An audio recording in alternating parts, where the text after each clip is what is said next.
پیدا کرنے والے نے تیری تخلیق ایسے کی جس طرح تو خود چاہتا تھا کہ میری تخلیق ایسے ہو. کیا بات. تو جہاں پر عظمت مصطفیٰ کا ذکر ہوگا اللہ تو وہاں پر منکرین ختم نبوت کا تذکرہ بھی ضرور ہوگا.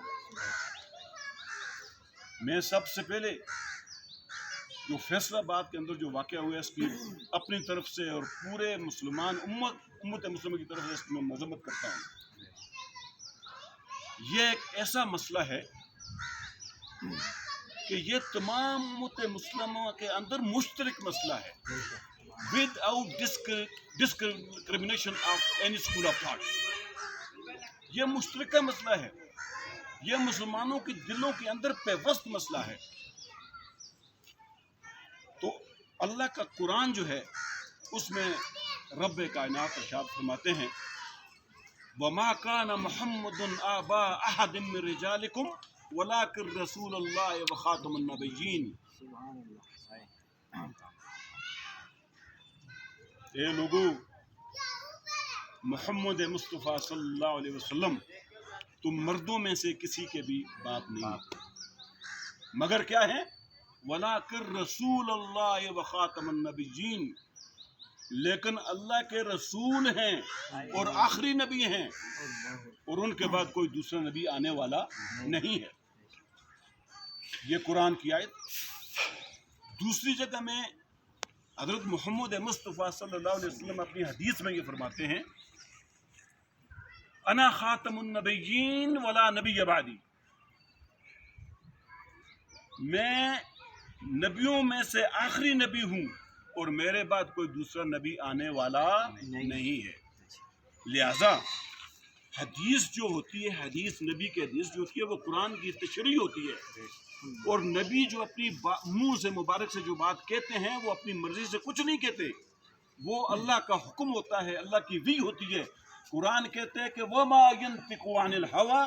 إِنْ هُوَ إِلَّا وَحْيٌ يُوحَىٰ. لوگوں, میرا نبی جو تمہیں کہتا ہے وہ اپنی خواہش سے نہیں کہتا, وہ جو کچھ کہتا ہے وہ ہماری وحی ہوتی ہے, ہم اپنی وحی اس کے اوپر بھیجتے ہیں اور وہ ہماری وحی کو بیان کرتا ہے. لہذا قرآن سے یہ ثابت ہو گیا کہ نبی کے بعد کوئی دوسرا نبی آنے والا نہیں ہے. اور پھر حدیث کے تناظر میں بھی آپ کو بتا دی کہ نبی پاک صلی اللہ علیہ وسلم نے فرمایا کہ انا خاتم النبیین ولا نبی بعدی, میں آخری نبی ہوں, میرے بعد کوئی نبی آنے والا نہیں. دیکھیں امام الانبیاء, فخر کائنات, جان کائنات, مقصود مطلوب, موجود کائنات, رنگ کائنات, نیک کائنات, جناب احمد مصطفیٰ صلی اللہ علیہ وسلم. اللہ کریم نے جو کائنات کے اندر تخلیق کی, جتنی بھی مخلوقیں ہیں اگر ان کی بات کی, اللہ نے سمجھے 18,000 مخلوقات کی تخلیق ہے, سب کے لیے آپ کو رحمت بھیجا گیا. اور امام الانبیاء کو بہت ساری صفات, بہت ساری شانیں, یہاں تک کہ سر سے لے کر پاؤں تک آپ کو موجود. نبی کریم صلی اللہ علیہ وسلم کی اگر عظمت کی بات کی جائے تو ڈاکٹر صاحب نے پڑھ دیا کہ وَمَا أَرْسَلْنَاكَ إِلَّا رَحْمَةً لِّلْعَالَمِينَ, آپ کو تمام جہانوں کے لیے رحمت ہے. تو میں نے تو اس کی ویڈیو تک نہیں دیکھی, میں نے کہا کہ اس ویڈیو کو دیکھنا مقصد ہی نہیں ہے, ڈیزائن نہیں ہے. اس ایسے موقع پر کیا کرنا چاہیے؟ دیکھیں میں بات آپ کو بتاتا ہوں. جب قرآن کے اندر یہ آیت آ گئی تو ان کے بعد نبی کوئی نہیں, اور پھر حدیث میں یہ بات ثابت ہوگی کہ ان کے بعد نبی کوئی نہیں. میں تو کہتا ہوں کہ اس بارے میں سوال کرنے والا بھی اس کو اپنی ایمان کی فکر کرنی چاہیے. جب قرآن نے فیصلہ کر دیا کہ اس نبی کے بعد کوئی نبی نہیں آ سکتا, حدیث میں یہ بیان ہو گیا کہ ان نبی کے بعد کوئی نبی نہیں ہے, تو جو اگر کسی بندے کو یہ کہتے ہیں کہ ہاں بھائی آپ اپنی دلیل سے ثابت کرو کہ تم نبی ہو یا نبی نہیں ہو, تو اس کا مطلب ہے کہ اس نے قرآن کی اس آیت کے اندر شک کیا کہ جس میں اللہ پاک فرما رہے ہیں کہ ان کے بعد کوئی نبی نہیں ہے. پھر تو کوسچن ہی نہیں بنتا, سوال ہی نہیں بنتا اس آیت کے بعد اور نبی کے اس حدیث کے بعد کہ اس موضوع پر گفتگو کی جائے کہ ان کے بعد کوئی اور نبی بھی آنے والا ہی آئے گا, ان کے بعد کوئی نبی نہیں ہے. اگر میں آپ کو ایک بات بتاؤں, محمد مصطفیٰ صلی اللہ علیہ وآلہ وسلم کے بعد اگر کسی نبی نے آنا ہوتا تو قرآن کے اندر اللہ اس آیت کو نازل کرتے الیوم اکملت لکم دینکم واتممت علیکم نعمتی ورضیت لکم الاسلام دینا. اے لوگوں میں نے اس دین کو الیوم اکملت لکم دینکم میں نے اس دین کو آج مکمل کر دیا واتممت علیکم نعمتی میں نے اپنی نعمت کا اہتمام کر دیا ورضیت لکم الاسلام دینا اور میں تم لوگوں سے دین اسلام سے میں خوش ہو گیا میں راضی ہو گیا اللہ سبحان اللہ کیا بات ہے سبحان اللہ یہ آیت الیوم اکملت لکم دینکم جو عرفات میں اللہ پاک نے اتاری یہ خود اس بات کی دلالت کرتی ہے کہ جب ایک پروجیکٹ مکمل ہو گیا اللہ نے کہہ دیا کہ یہ مکمل ہو گیا پروجیکٹ دین کا اہتمام ہو گیا دین مکمل ہو گیا تو پھر اس کے متبادل یہ سوال ہی پیدا نہیں ہوتا کہ کوئی اور نبی آ سکتا ہے کیونکہ دین تو مکمل ہے دین کی تشریح جو نبی حضور محمد مصطفیٰ صلی اللہ علیہ وسلم نے کر لی تھی وہ مکمل ہو چکی ہے اس کے بعد دین کی کوئی تشریح نہ کرنے والا آ سکتا ہے جو کرے گا وہ بھی تباہ برباد ہو گیا جو اس میں اس سے کمی کرے گا وہ بھی تباہ برباد ہو گیا جو اس میں زیادتی کرے گا وہ بھی تباہ برباد ہو گیا کیونکہ دین مکمل ہے اس میں کوئی نقص نہیں ہے کیونکہ وہ حضور پاک نے مکمل کیا ہے اور حضور پاک نے وہ دین کس کے بتائے ہوئے ہدایت و رشد پہ مکمل کیا ہے اللہ رب العالمین کے کیونکہ اللہ رب العالمین نے جس طرح میں نے پہلے آیت پڑھی وما ينطق عن الهوى ان هو الا وحی یوحى نبی جو میرا کہتا ہے تو میں اپنے پاس سے کچھ نہیں کہتا وہ جو کہتا ہے وہ میری وحی ہوتی ہے ہم وحی کرتے ہیں اور ہماری وحی کو تمہارے لیے وہ بیان کرتے ہیں اللہ اللہ سبحان اللہ دیکھیں سرکار صلی اللہ علیہ وسلم نے واضح فرمایا کہ اگر میرے بات کوئی نبی ہے تو وہ عمر ہے دیکھیں یہ ہے حدیث نبی کا یہ فرمان ہے کہ میرے بعد اگر کوئی ہوتا نبی تو کون ہوتا عمر ہوتا ہے یہ بات خود اس پر دلالت کرتی ہے کہ ان کے بعد کوئی نبی نہیں ہے اگر ہوتا تو نے کہا ان شرطیہ ہے یہاں پہ ان کان نبیًا اگر کوئی نبی ہوتا ان شرطیہ ہے ان کان نبیًا اگر کوئی ہوتا تو وہ کون ہوتا عمر ہوتا لیکن ہے ہی نہیں ہے ہی نہیں ہے آپ کو میں اگلی بات بتاتا ہوں اس کو آپ غور سے سنیں یہ غور طلب بات ہے حضرت ابو بکر صدیق رضی اللہ تعالی عنہ جب خلافت پہ آئے خلافت تو خلافت پہ آئے تو بعض لوگوں نے زکوٰۃ دینے سے انکار کر دیا وہ کہنے لگے نؤمن باللہ ونصلی نؤمن باللہ ورسولہ اللہ پر ایمان لاتے ہیں رسول پر ایمان لاتے ہیں ولکن لا نؤتی اموالنا اللہ پر ایمان لاتے ہیں رسول پر ایمان لاتے ہیں لیکن ہم اپنے اموال مال یعنی زکوٰۃ ادا نہیں کریں گے اب سنیں ابو بکر صدیق رضی اللہ تعالیٰ عنہ نے فرمایا واللہ لو قاتلن من فرق بین الصلاة والزکاة واللہ لو منعونی اقالا كانوا یدون الى النبی صلی اللہ علیہ وسلم لقاتلتهم على منی سبحان اللہ سبحان اللہ ابو بکر صدیق نے فرمایا کہ واللہ میں اس شخص کی گردن اڑا دوں گا جو نماز میں اور زکوٰۃ کی ادائیگی میں فرق کرے گا واللہ لو منعونی اقالا مجھے ذات کی قسم جو رسول کریم کے دور میں ایک رسی جو ہے وہ زکوٰۃ کے طور پر دیا کرتا تھا اگر اس نے وہ رسی دینے سے انکار کیا تو میں اس کی گردن بھی اڑا دوں اللہ اب دیکھیں اس دور میں جو مسیلمہ کذاب تھا مسیلمہ کذاب نے تو جو اس نے تو نبوت کا دعویٰ کیا تھا نا تو ایک صدیق جو ہے ابو بکر صدیق جو ہے زکوٰۃ کے منع ہونے پر اگر گردن اڑا سکتا ہے تو نبوت کا دعویٰ کرنے کا والی گردن نہیں اڑائے گا اللہ کیا بات ہے سبحان اللہ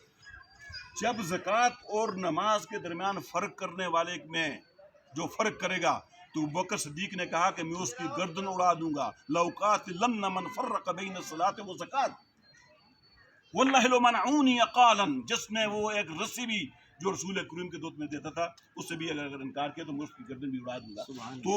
مسلمہ کذاب کو جہنم میں واصل کس وجہ سے کیا تھا اس وجہ سے کیا تھا کہ اس نے نبوت کا دعویٰ کیا تھا اگر اس میں کوئی گنجائش ہوتی اس کو چھوڑنے کی گنجائش ہوتی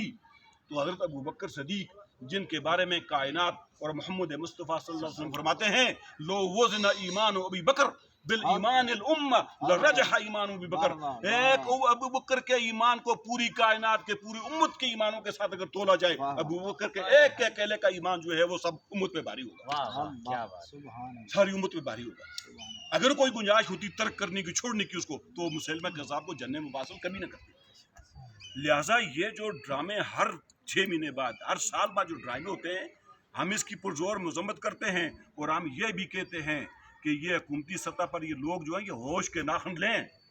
اگر اس وقت یہ آسیہ کو مجنونہ کو جو ہے اگر انہوں نے سزا دی ہوتی قانون کے مطابق، جو قانون کو کہتے ہیں اس کے مطابق اس کو سزا دی ہوتی۔ اس کے بارے میں ختم نبوت کے بارے میں تو سپریم کورٹ کے فیصلے آئے ہوئے ہیں، ہمارے آئین کے اندر سب کچھ لکھا ہوا ہے۔ اگر یہ تھا، اسی لیے قرآن کہتے ہیں کہ وَلَكُمْ فِي الْقِصَاصِ حَيَاتٌ يَا أُولِي الْأَلْبَابِ، اے صاحب عقل لوگو، ہم نے تمہارے لیے قصاص کے اندر زندگی رکھی ہوئی ہے۔ اگر یہ اس وقت یہ اس روک ٹوک کی جاتی، اگر روکا جاتا تو یہ پھر دوسرا واقعہ جو فیصلہ بعد میں آیا یہ کبھی پیش نہ آتا۔ ہم اس بات کی مذمت کرتے ہیں کیونکہ اس مسئلے کے اوپر پوری امت مشرق اور مغرب، شمال اور جنوب کے جتنے بھی مسلمان ہیں وہ سب ایک پیج پہ متفق ہیں، کسی میں کوئی اختلاف نہیں ہے۔ خواہ بھی کسی بھی مسلک سے تعلق رکھتا ہے، اس مدعے کے اوپر وہ سب ایک پیج پہ ہیں۔ لہٰذا اس چیز کا امت مسلمہ بحیثیت مسلمان، تمام امت مسلمہ میں اس کا ہر سطح پر، ہر فورم پر اس کا دفاع کرے گی، اور جھوٹے نبیوں کو جو دعویٰ کرنے والے کے اوپر کاری ضرب لگاتی رہے گی انشاءاللہ یہ امت مسلمہ جو ہے۔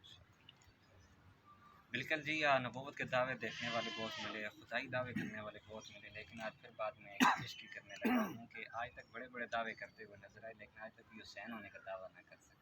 حسین ہونے کے لیے اپنے پورے کے پورے گھر کو قربان کرنا پڑتا ہے، بچوں کو، بوڑھوں کو، جوانوں کو، جو بھی ہوں سب کا پورا گھر قربان کرنا پڑتا ہے، اس لیے آج تک یہ حسین ہونے کا دعویٰ نہیں کر سکا۔ بہرحال یہ مولوی بڑا ساتھ سے چلتے ہیں، ہماری گفتگو جاری رہے گی راجہ احمد مدنی صاحب سے۔ تو ابھی چلتے ہیں جناب بے رضا قادری کی طرف اور ایک خوبصورت سی نعت سنتے ہیں، تو انشاءاللہ پھر اس کے بعد آقا کریم صلی اللہ علیہ وسلم کے حسن کے حوالے سے آپ سے گفتگو کریں گے انشاءاللہ۔ ایک میں ہی نہیں ان پر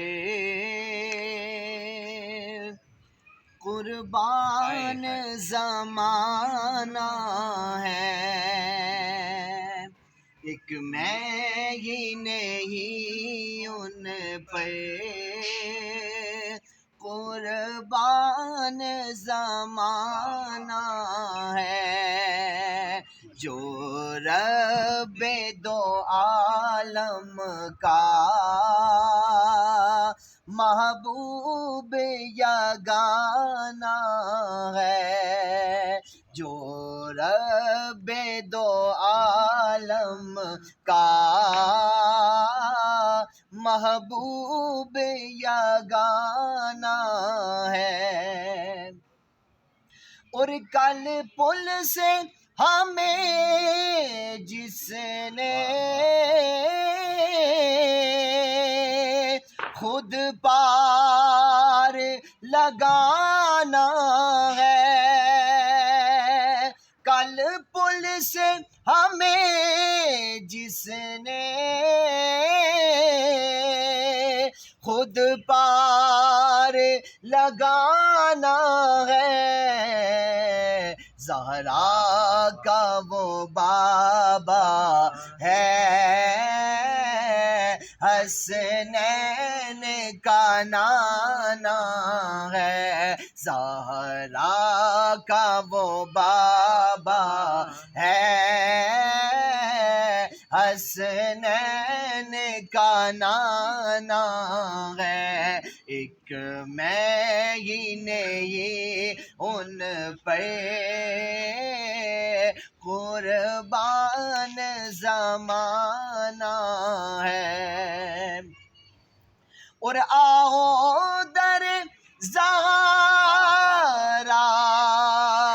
پہ پھیلائے ہوئے دامن، آؤ در زہرا پہ پھیلائے ہوئے دامن، یہ نسل کریموں کی لجپال گھرانہ ہے، یہ نسل کریموں کی لجپال گھرانہ ہے، ایک میں ہی نہیں ان پر قربان زمانہ ہے۔ اور عزت سے نہ مر جائے، کیوں نام محمد پہ عزت سے نہ مر جائے، کیوں نام محمد پہ یوں بھی کسی دن ہم نے دنیا سے تو جانا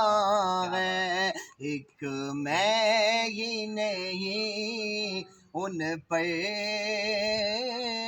قربان زمانہ ہے۔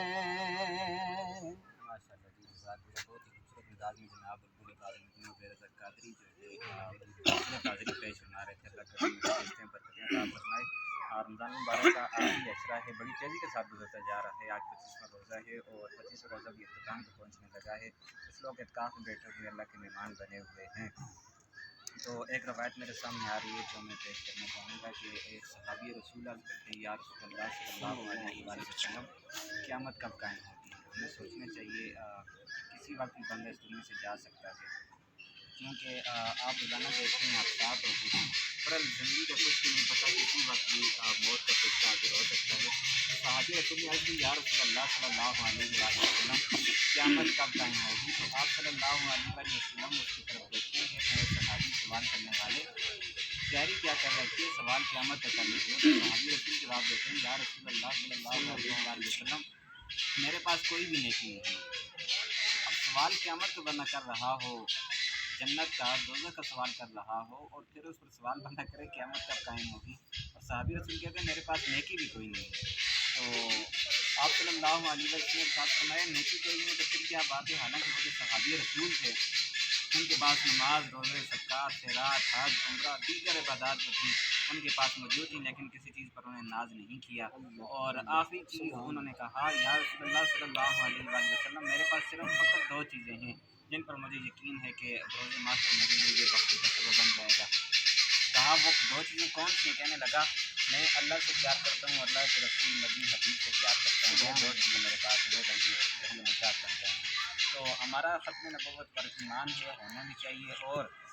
اس حوالے سے بات وہی ہے جس طرح ڈاکٹر صاحب نے کہہ دیا کہ اس پر سوال کرنا بھی اس کی کوئی دلیل دیں ہمیں کہ آپ اگر کوئی نبوت کا دعویٰ کرتا ہے تو پھر بندہ وہ خود ہی دار اسلام سے باہر نکل جاتے ہیں۔ تو اس لیے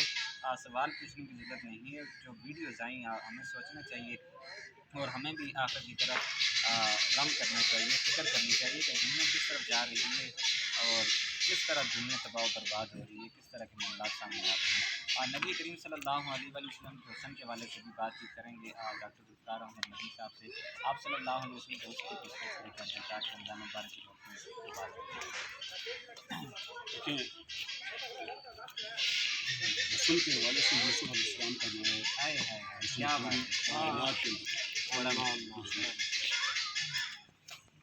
رسول کریم صلی اللہ علیہ وسلم کو جو حصول تھا کہ وہ کائنات میں کسی کو اور دیے ہی نہیں۔ کیا بات ہے، ان کی منزلت، ان کی رفت، ان کی بلندی، آئے ہے واہ واہ، اس کا ہمارے پاس پیمانہ نہیں ہے کہ ہم کیسے ان کی اس کو خوبصورتی کو، اس میں اخلاق کو، ان کو جو اخلاق تھا ہم اس کی میجرمنٹ کریں وہ ہمارے لیے امپاسبل ہے۔ میں آپ کو ایک مثال رکھتی کی واقعہ میں بتا رہا ہوں کہ رسول کریم صلی اللہ علیہ وسلم کا ان کے محسن کا اور ان کے اخلاق کا واقعہ۔ حاتم طائی کا نام آپ نے سنا ہوگا، حاتم طائی کا بیٹا عدی ابن حاتم یہ خود کہتا ہے، اپنے آدم کو کہتا ہے کہ میں مدینے میں اس کے چرچے سن کر میں ان کو ملنے کے لیے آیا۔ ابھی مسلمان نہیں ہوا، مسلمان نہیں، ابھی کافر ہے وہ۔ کہتا ہے کہ مدینے میں جب میں نے چرچے سنے تو میں ملنے کے لیے آیا۔ جب مدینے پہنچا تو میرے ذہن میں یہ تھا کہ جس کی اس کائنات کے اندر اتنا شہرت ہے، آئے ہے پتہ نہیں اس کی نشست گاہ کیا ہوگی، اس کے سونے اور بیٹھنے کی جگہ کیسی ہوگی، اس کے ذہن میں تصور تک کیسر اور کس طرح کا آئے ہے واہ کہ جس طرح کیسر اور کس طرح کے جو بادشاہ تھے سونے کے کرسیوں پہ محلوں میں رہتے تھے، سونے کی جگہ، اٹھنے کی جگہ، بیٹھنے کی جگہ تھی، اس کے ذہن میں یہ تصور تھا۔ کہتے ہیں میں گیا جہاں پر تو پیغام بھیجا کہ میں ملنے کے لیے آیا ہوں۔ پوچھا کون ہے، کون ہے؟ انہوں نے کہا کہ میں ابھی ہوں حاتم تائی کا بیٹا. رسول کریم صلی اللہ علیہ وسلم نے اس کو اپنے جو مبارک کے قریب لے گئے. اب عدی کہتا ہے کہ میں سوچ رہا تھا کہ میں اندر جب گیا تو میں دیکھتا ہوں کہ ننگی زمین ہے, نیچے کتنی بچھی ہوئی ننگی زمین. تو میں کہتا ہے تذبذب میں پڑ گیا کہ جس کا کائنات کے اندر اتنا چرچا ہے, اتنا شورا ہے, اس کی بیٹھنے کی نشست کا کیا ہے. کہتے ہیں میرے دل کے اندر, کہتے ہیں پھر جب یہ میرے ذہن کے اندر آیا تو پھر اگلی بات میرے ذہن میں یہ آئی کہ یہ ننگی زمین ہے کہ مجھے کہاں پہ بٹھائے گا, خود کہاں پہ بیٹھے گا. کہتے ہیں کہ میں یہ بات سوچ رہا تھا ابھی, میں یہ بات ابھی سوچ ہی رہا تھا کہ یہ مجھے اس نے کدھر بٹھانا ہے. تو رسول اکرم صلی اللہ علیہ وسلم نے اپنی چادر مبارک زمین پہ بچھائی, زمین پہ بچھا کے عدی کہتا ہے کہ مجھے میرے کندھوں سے پکڑ کر مجھے اپنی اس چادر پہ بٹھا دیا اور خود ننگی زمین پہ بیٹھا. اور یہ وہ چادر ہے کہ جس کا میں قرآن کے اندر تذکرہ ہے کہ یا ایھا المزمل یا ایھا المدثر, یہ اس چادر کا تذکرہ قرآن کے اندر اللہ نے کیا. تو کہتے ہیں مجھے چادر پہ اٹھا کے خود ننگی زمین پہ بیٹھا. تو عدی کہتے ہیں رسول کریم نے فرمایا کہ ہاں کیسے آئے بتاؤ. کہتا ہے کہ میرے ذہن میں بہت سوالات تھے, میں نے پوچھنے تھے, بہت کچھ پوچھنا تھا, یہ باتیں بہت تھی. میرا دل جو ہے بھرا ہوا تھا کہ ایک سوال کرنا تھا کہ طویل نشست میں نے بہت کچھ پوچھنا تھا. لیکن مجھے یہ بتاؤ کہ کائنات کے اندر کہ جس شخصیت کا اتنا بڑا چرچا ہے, اتنی بڑی شہرت ہے, میں آیا ہوں, مجھے جانتے بھی نہیں ہوں, مجھے اپنی چادر پہ بٹھا دیا, خود ننگی زمین پہ بیٹھ گیا. اس کی وجہ کیا ہے؟ تو رسول کریم صلی اللہ علیہ وسلم نے کہا کہ میں نے تیرے باپ کا نام سنا ہے حاتم, اور حاتم تائی جو ہے یہ بڑا مشہور سخی تھا, اور محمد جو ہے یہ سخیوں سے پیار کرنے والا. میں نے تیرے باپ کی عزت کی وجہ سے تجھے اپنی اس چادر پہ بٹھایا اور خود زمین پر بیٹھ گیا. یہ ہے اس نبی, یہ نبی دو جہان کے اخلاق اور کردار. ہاں پوچھا بتاؤ کیا سوال پوچھنے ہیں مجھ سے, بتاؤ کیا پوچھنے آئے. تو عدی کہتا ہے کہ میں نے بہت کچھ پوچھنا تھا, بہت سوالات تھے. اب میرا سوال ہے کہ مجھے یہ بتاؤ کہ مجھے اپنے غلاموں میں قبول کرنے کے لیے تیار ہو کہ نہیں. اب یہ مجھے بتاؤ. وہاں پر کلمہ پڑھا لا الہ الا اللہ محمد رسول اللہ, مشرف با اسلام ہو کے واپس اپنے گھر گئے. یہ تذکرہ ہے اس ہستی کا جس کے بارے میں قرآن کہتے ہیں کہ وما ارسلناک الا رحمۃ للعالمین انک لعلی خلق عظیم. اے نبی ہم نے تجھے اخلاق کے حسن و اخلاق کے تجھے بہت بلند درجے پر ہم نے فائز کیا ہوا ہے. تیرا نہ کوئی ثانی ہے, نہ تیرا کوئی برابری کا ہے, کوئی نہ حسن میں, نہ کوئی اخلاق میں, نہ کسی دوسری فضیلت میں, نہ کسی دوسری خوبی میں. تو یہ اس ہستی کے تذکرے ہیں. یہ اس ہستی کے تذکرے کو اگر آپ ان کی محاسن, ان کے اخلاق, ان کی کردار پر اگر آپ گفتگو کرنا چاہیں تو اس کے لیے بہت لمبا اور طویل نشست کردار ہے جس کے اندر آپ کے اخلاق کیسے ہیں. جی بالکل. انہوں نے جب پوچھا کہ ان کے اخلاق, انہوں نے کہا کہ قرآن جو ہے میرے نبی, کیا آپ نے قرآن نہیں پڑھا؟ آپ نے قرآن نہیں پڑھا؟ الم تقرأ القرآن هذا القرآن يهدي للتي هي اقوم ويبشر المؤمنین. یہ وہ کتاب ہے کہ جو انسان کو سیدھے راستے پر لگاتی ہے, سیدھے راستے پر لگا کے اس کو ہدایت کی طرف لے کے جاتی ہے. وہ یبشر المؤمنین, اور مومنوں کو خوشخبری سنانے والی. سبحان اللہ. تو نبی کریم صلی اللہ علیہ وسلم کی بعثت ہے نا, یہ صرف مسلمانوں کے لیے نہیں ہے, یہ تمام دنیا کے جتنے بھی لوگ ہیں, ہر قل یا ایھا الناس انی رسول اللہ الیکم جمیعا, میں تم لوگوں میرے نبی بتا دو لوگوں کو میں تم تمام انسانیت کے لیے میں نبی بنا کر بھیجا گیا. مسلمانوں کو نہیں, صرف مسلمانوں کو نہیں ہے, international prophet, the holy prophet is an international prophet and international prophet, and he is sent to entire the community in the world, not only to the Muslims. صرف مسلمانوں کے نبی نہیں ہے, وہ ان کے بھی ہے, وہ علیحدہ بات ہے, ان کو مانے جس کی انا ہدیناہ السبیل اما شاکرا و اما کفورا. ہم نے ہدایت والا سیدھا راستہ بتا دیا انسان کو, یہ ہدایت والا راستہ ہے میرے نبی کی. چلو گے نبی کے راستے پر چلو گے, طریقے پر چلو گے تو کامیابی ہے اور جنت ہے.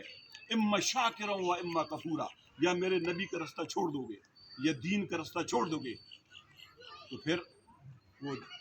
راستہ جو ہے وہ تمہیں جہنم کی آگ کی طرف. تو اس لیے اس شخصیت کے اوپر بیس کرنا ہے، اس کے لیے تو بہت لمبی ایک نشست درکار ہے، اس کے لیے بہت ٹائم درکار ہے۔ میں ایک اور اگر آپ واقعہ وقت اگر آپ کو اجازت ہے میں بیان کر دیتا ہوں، یہ معجزہ میں بیان کرتا ہوں رسول کریم صلی اللہ علیہ وسلم۔ واہ واہ واہ، ہجرت جب نکلے غار سے تو رستے میں جا رہے ہیں، مکے سے باہر نکلے تو آگے معبد کا خیمہ آتا ہے، آئے ہائے، واہ واہ واہ، اور رسول کریم سفر کی وجہ سے تھکاوٹ بھی، بھوک بھی لگی ہوئی ہے، تو خیمے میں آئے تو معبد جو ہے اپنے خیمے میں کے باہر بیٹھی ہوئی تھی، تو رسول کریم نے کہا کہ کچھ کھانے کے لیے ہے، آئے ہائے ہائے، تو معبد کہتی ہیں کہ واللہ اگر کچھ کھانے کے لیے ہوتا تو میں ضرور پیش کرتی، لیکن سب اس وقت کچھ بھی نہیں ہے، وہ نہیں جانتی کہ یہ رسول کریم ہے، اس نے نہیں پہچانا کہ یہ نبی ہیں۔ تو میں آپ کو تو رسول کریم صلی اللہ علیہ وسلم نے دیکھا کہ ایک بکری بالکل نڈال کمزور ناتواں قسم کی بکری ایک کونے میں تھی، تو انہوں نے کہا کہ اس بکری کا کیا معاملہ ہے؟ معبد کہتی ہیں کہ یہ اتنی کمزور ہے کہ یہ ابو معبد جو ہیں بکریوں کو لے کے جاتے ہیں تو یہ اتنی کمزور ہے، ریوڑ کے ساتھ چلنے کے قابل نہیں ہے، تو یہ اس کو چھوڑ دیا کرتا ہے۔ کیا بات، رسول کریم صلی اللہ علیہ وسلم نے کہا کہ اگر تمہاری اجازت ہو تو میں اس سے دودھ اگر نکالوں، کیا بات، تو معبد کہتی ہیں کہ میں قربان جاؤں اس میں دودھ ہے ہی نہیں ہے، اس کی یہ اتنی کمزور ہے کہ اس کے دودھ میں اس میں ہے ہی نہیں ہے، اسی وجہ سے ہم نے اس حائط کو باندھی اس میں۔ انہوں نے کہا تمہاری اجازت تم دے دو، انہوں نے کہا میری اجازت ہے۔ رسول کریم صلی اللہ علیہ وسلم کی بکری لائی گی وہ، تو معبد کو بولا کہ ایک برتن لے آؤ، برتن لاتے ہیں، رسول کریم صلی اللہ علیہ وسلم بکری کے تھنوں کو ہاتھ لگاتے ہیں، گویا وہ بکری مدتوں سے اس نبی کا انتظار کر رہی ہے دودھ دینے کے لیے، وہ اس کے تھنوں میں دودھ بھر آیا، ایک برتن میں اس کو دودھ دوتے ہیں، وہ برتن بھر جاتا ہے، دیتے ہیں ابو بکر صدیق کو دیتے ہیں پینے کے لیے، پھر دوسری دفعہ دودھ ہویا، پھر خود پیتے ہیں، پھر وہ ختم ہوا، پھر تیسری دفعہ پھر اس کو دودھ ہو گیا، معبد کو کہتے ہیں یہ اپنے پاس رکھو، یہ تم اپنے پاس رکھو، اس کو دیا اور وہ چل نکلا۔ یہ ان کا معجزہ تھا، یہ معجزہ وہ بکری کے جس میں کوئی دودھ دینے کی کوئی آثار ہی نہیں تھے، تو نبی کا جب ہاتھ مبارک اس کے تھنوں کو لگتا ہے تو گویا وہ مدتوں سالوں سال صرف اس نبی کے ہاتھ کا لگنے کا انتظار کر رہی ہے کہ کب وہ نبی آئے گا وہ اور مجھ سے مجھے دودھ نکالے کو اور میں دوں گی، اور وہ برتن بھر کے پھر برتن بھر کے معبد کو دے کے وہ روانہ ہو۔ ابھی تک اس کو نہیں پتا تھا کہ یہ جب واپس آئے ابو معبد اس کا خامن ابو معبد جب واپس آتے ہیں تو اس کو اپنے خیمے کے اور رات سارے بدلے لگ رہے ہیں، برکتیں رونقیں نظر آ رہی ہیں، وہ کہتے ہیں کہ معبد یہ کیا ماجرا ہے، آج مجھے تو باہر طرف برکتیں رونقیں نظر آ رہی ہیں، کہتے ہیں کیا پوچھتے ہو، ایک اجنبی آ جائے، اجنبی کے یہاں سے گزر ہوا ہے، وہ بکری جو ادھر خیمے میں باندھی ہوئی تھی جس میں کوئی دودھ نہیں تھا، کوئی اثار بھی نہیں تھے دودھ آنے کے، اس کو اس نے دودھ نکالا، خود بھی پیا، اپنے ایک ساتھی تھا اس کو بھی پلایا، اور پھر دودھ کا برتن بھر کے ہمیں دے کے چلا گیا۔ اب ابو معبد کہتے ہیں کہ مجھے لگتا ہے کہ یہ وہی شخص ہے کہ جس کے بارے میں قریش نے اعلان کیا ہوا ہے کہ جو اس کو پکڑ لے زندہ لے آئے اس کو شہید کر دے تو اس کے لیے اتنا بڑا انعام ہے، اتنے اونٹ اس کو انعام ہے، اتنی اس کے لیے انعام ہے، مجھے لگتا ہے یہ وہی شخص ہے۔ تو یہ ہیں اس نبی کے چرچے، یہ ہیں اس نبی کی عظمتیں، یہ ہیں اس نبی کی فضیلتیں اور رحمتیں جو الفاظ میں بیان نہیں ہو سکتی، اس لیے کہ اصلی تعریف جو ہے اس نبی کی جو ہے وہ قرآن کے اندر ہے، اصلی تعریف جو ہے وہ عرب کی شاعری کے اندر ہے، جس طرح احسان اپنے ثابت کے میں نے پروگرام کے شروع میں نے جو الفاظ بیان کیا ہے، میں آپ یقین جانے کہ میں نے عرب کی شاعری پڑھی ہے، میں نے اس طرح کے جس طرح احسان ابن ثابت نے وہ الفاظ وہ اشعار نبی کی مدح میں کہے ہیں، نبی کی تعریف میں کہے ہیں، میں نے آج تک اس طرح کی شاعری میں نہیں دیکھی۔ احسنا من کا لم، الفاظ پہ غور کریں، احسنا من کا لم ترا قط عینی، اس آنکھ نے تجھ جیسا خوبصورت شخص آج دیکھا ہی نہیں، وہ اجملا من کا لم تلد النساء۔ اس لیے میں دوبارہ اس کو ریپیٹ کر رہا ہوں کہ یہ الفاظ ہی ایسے ہیں، یہ شاعری ہی ایسی ہے کہ اس کو بار بار بیان کیا جائے تو انسان کا کلیجہ ٹھنڈا ہوتا ہے۔ وہ اجملا من کا لم تلد النساء، آج تک کسی ماں نے نبی تجھ جیسا شخص جنا ہی نہیں، خلقتا مبرحا من کل عیب،